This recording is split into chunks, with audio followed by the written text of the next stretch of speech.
નમસ્કાર મિત્રો, વાર્તા સાંભળવા માટે આવ્યા છો? ચાલો વાર્તાની શરૂઆત કરી। મારા લગ્નને 7 વર્ષ થઈ ગયા હતા, પરંતુ હજી સુધી મારે કોઈ સંતાન ન હતું। અમે ઘણી જગ્યાએ સારવાર કરાવી પણ કોઈ પરિણામ ન આવ્યું। એક દિવસ અચાનક મારી દીદીનો ફોન આવ્યો। મારી મોટી દીદી મારાથી ઉંમરમાં ઘણી મોટી છે અને તેના છોકરાઓ મારી ઉંમરના છે। 6-7 દિવસ પછી તુષાર મારી સાથે રહેવા માટે અમારા ઘરે આવી ગયો। તેના આવવાથી મને ઘરમાં સારું લાગવા લાગ્યું। તે ખૂબ જ સારો છોકરો હતો। તે મારું બધું ધ્યાન રાખતો હતો। જ્યારે મારી તબિયત ખરાબ થઈ જતી ત્યારે તે મને કહેતો, આંટી, તમારે કામ કરવાની કાંઈ જરૂર નથી, તમે આરામ કરો, અને તે ઘરનું બધું કામ કરી લેતો।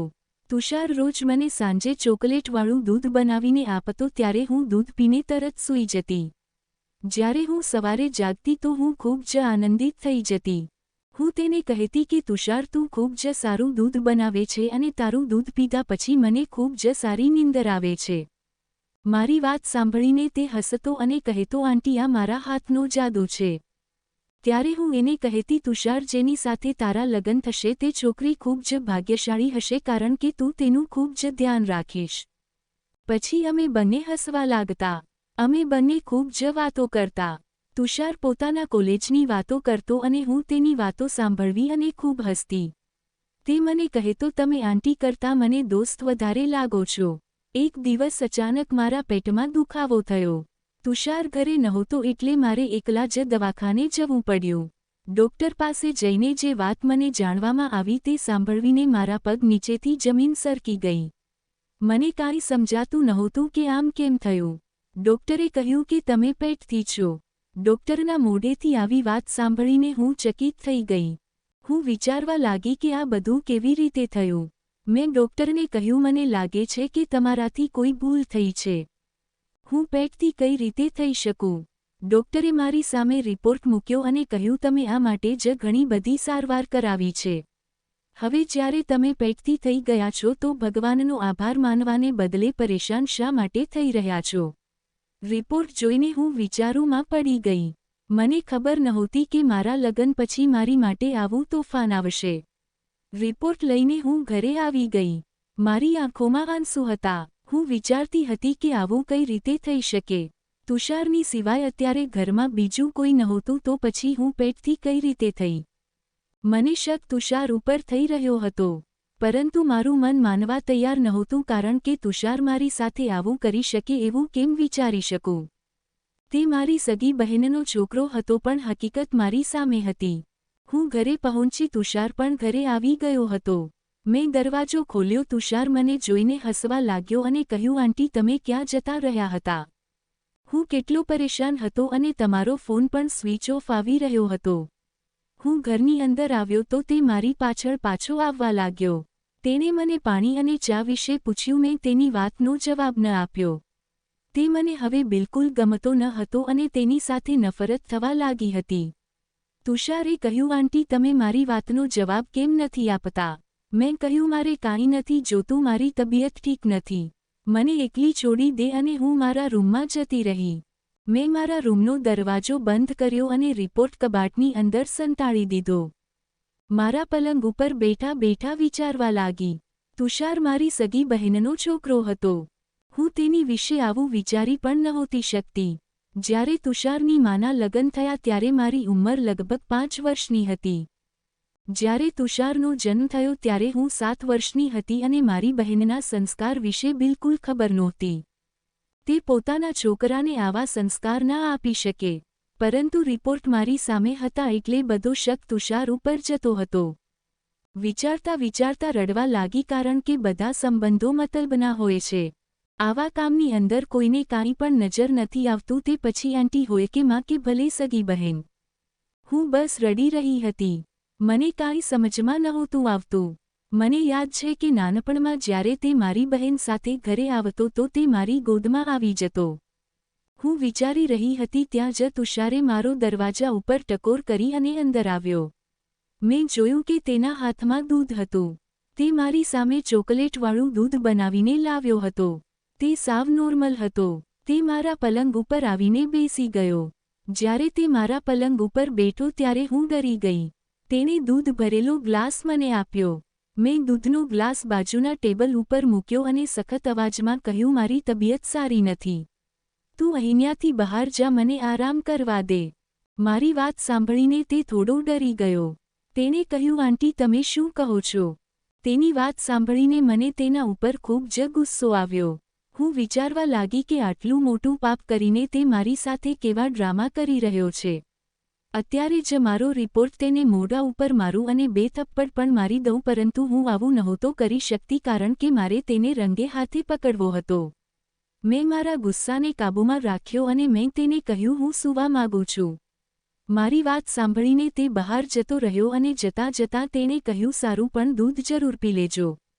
તેનાથી તમને સારી ઊંઘ આવશે અને તમારી તબિયત પણ સારી થઈ જશે.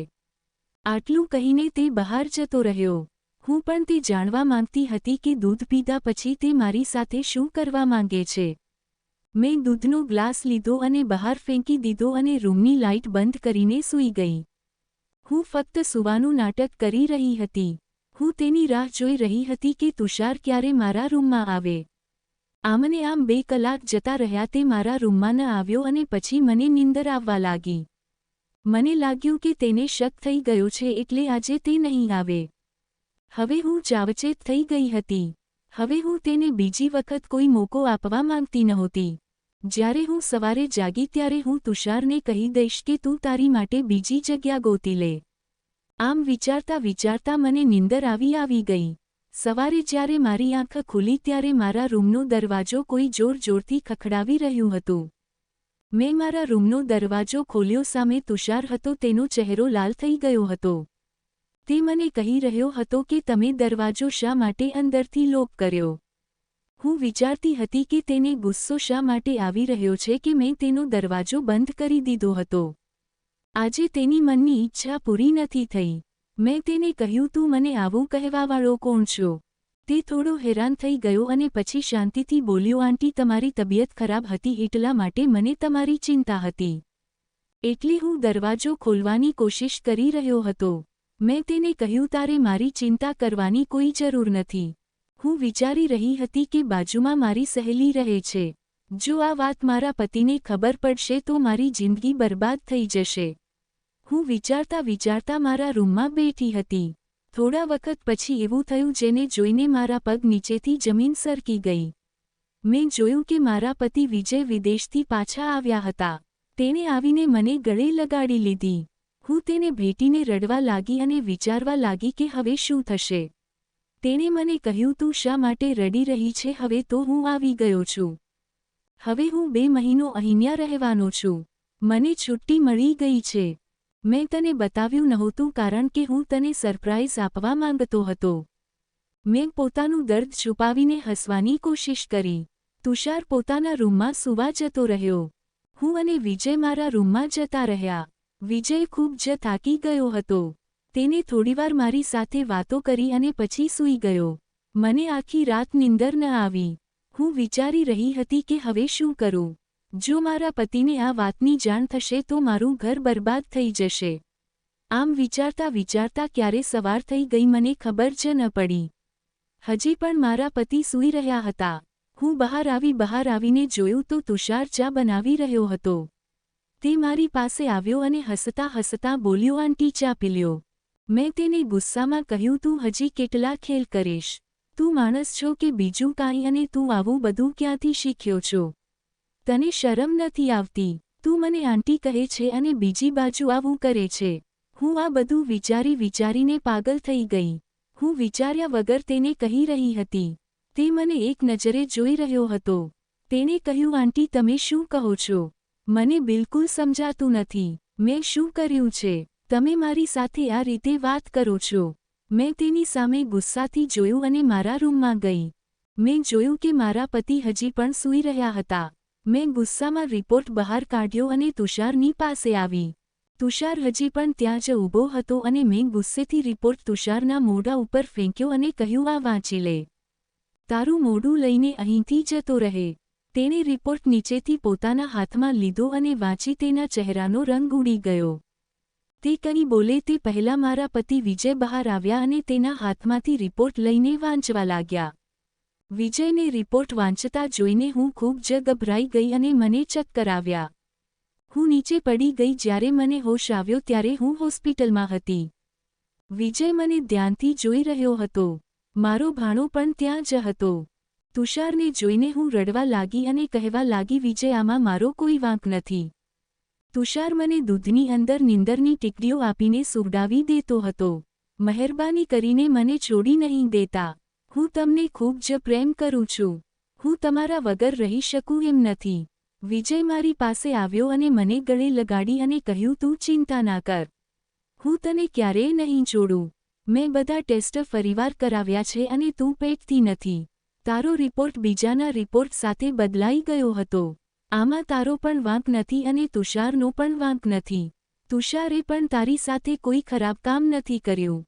મારી નજર તુષાર ઉપર પડી તો તે રડી રહ્યો હતો. તે મારી પાસે આવ્યો અને મને કહ્યું, આંટી, તમે આવું કેમ વિચારી લીધું કે હું તમારી સાથે ખોટું કરી શકું? તમે મારી માં જેવા છો. મેં તમારામાં મારી માં અને મારી માં ક્યારેય ફરક નથી જોયો. મેં હજી સુધી કોઈપણ છોકરીને તેવી નજરથી જોઈ નથી. તે રડી રહ્યો હતો. ડોક્ટર અને નર્સની લાપરવાહીથી આજે ખૂબ જ મુશ્કેલી ઉપર આવી ગયા હતા. આવી જ વાર્તા સાંભળવા માટે ચેનલને સબસ્ક્રાઇબ કરજો દોસ્તો. ધન્યવાદ.